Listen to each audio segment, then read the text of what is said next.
সাল্লাল্লাহু আলাইহি সাল্লামের আমি একটি গান আমার মা জননী আমার আলিয়া বেগম মা গাইতে বলেছে, আমি সেই গানটি শুরু করলাম।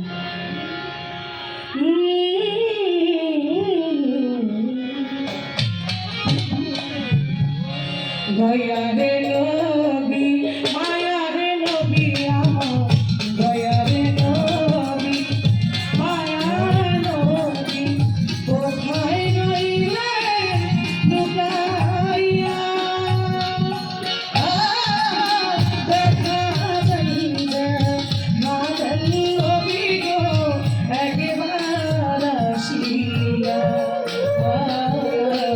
দেখা যাইবে মাদল নবী গো একবার আসিয়া।